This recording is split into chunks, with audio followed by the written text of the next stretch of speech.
I know a lot of people are getting to spend a lot of time with their families, which is a blessing, and maybe even a little more rest than normal. Unfortunately for us, last week wasn't exactly a week of rest. It was an incredibly busy week, but there were some really good things that happened, and I want to make sure and share those with you. First, as you probably saw, we have this call every week where we try to answer the questions and provide information for religious leaders, church leaders across the country that are wondering how these orders and these different laws that intersect with religious freedom, they need to be able to serve people in this time, and they need to be able to reach out for people. And so we've had this call every Friday. Well, this last week was a pretty incredible call. Our guest on the call was the Attorney General of the state of Texas, Ken Paxton, who talked about the new guidelines and the fact that they had just issued a directive that churches were essential. Which I think we all know is actually true in these times. Churches are essential, and to be able to reach out and serve and help people, very important. But Ken Paxton, the Attorney General, was on to talk about that, to answer questions. Additionally, we had really one of the top attorneys in the world. This is an attorney who is the head of all the litigation with regard to enforcement for the Securities and Exchange Commission for our country, is now at one of the biggest law firms in the world, and is one of the experts on this new CARES Act that was passed that deals with providing payroll protection relief for all businesses, including 501c3 organizations, churches, and 501c3 religious organizations included in that. And so to have that kind of a call and that kind of information and those kinds of experts to be able to answer is incredible, and we were able to give a lot of good information. We also had to file another legal letter. We've now had Gainesville, Florida, we've had McKinney, we've had Frisco, Texas. The good news is, in all of these situations, every government entity we've had to talk to about engaging in religious discrimination and treating religious groups differently, they've backed down very quickly. They've changed these orders to make sure that this kind of inhibition against the church. I mean, in one of these, for instance, you could go to a drive-through restaurant and pick up food, but the church couldn't provide that service to people who needed help. And that's not allowed. You can't discriminate against religious groups versus non-religious groups. Again, the good news is we've won every one of these. They've been fairly quick victories, and that's a great thing, I think, for not only the churches and the people they serve, but for our country. Additionally, as I just mentioned, this CARES Act that went through, a lot of people immediately thought, well, this is just for businesses, to help them with their payroll for 2 months. The way it works is you get a loan from the SBA, the Small Business Administration, and that loan is for basically 2 months of payroll. And at the end of that 2 months, assuming you still have those people that you're paying the payroll, they actually will give you, forgive the loan, they'll waive the fees, and it really just becomes a grant where the government covers 2 months of your payroll. Well, people assumed this is for businesses or people in distress, and it did not include churches, did not include 501c3 organizations. That's false. It did. It was not for distress only. It was for stimulus. It was to keep people on the job, to not have people be pulled off of payroll. So churches were included, 501c religious organizations were included, and so the immediate question that churches, of course, and all these groups immediately ask is, wait, we can't accept any sort of money if there are strings attached, or are there strings attached?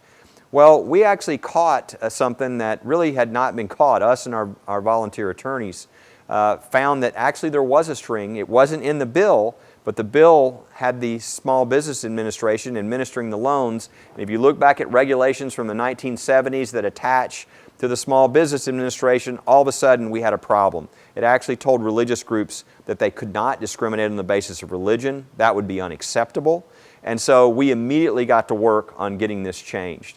We reached out to the White House, we reached out to the Department of Justice, we reached out to the Office of Management and Budget, and in all those places we had lots of connections because our volunteer attorney network, those top attorneys are now in those positions.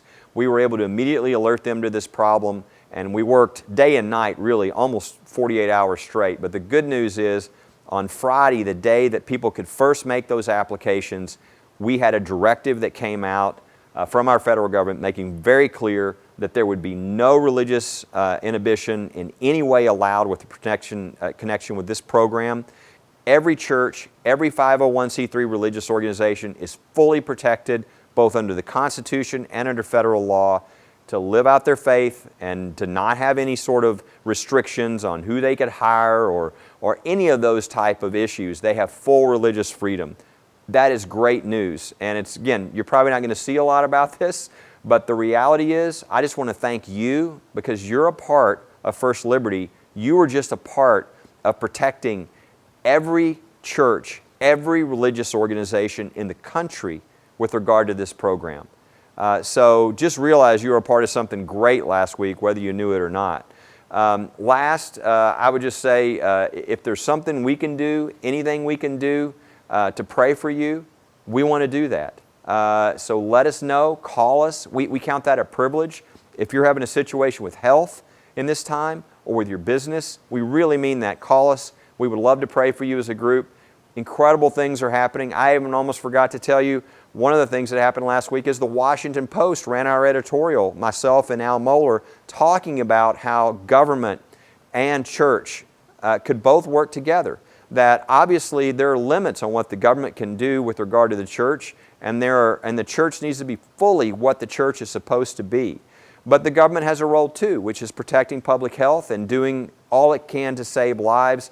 And the church wants to support that certainly in all ways they can do. So there are ways that they can work together. Certainly what Bill de Blasio said in New York, that he could shut down religious or places of worship permanently, would be a massive violation of the Constitution, would never be allowed, and we would be all over that situation.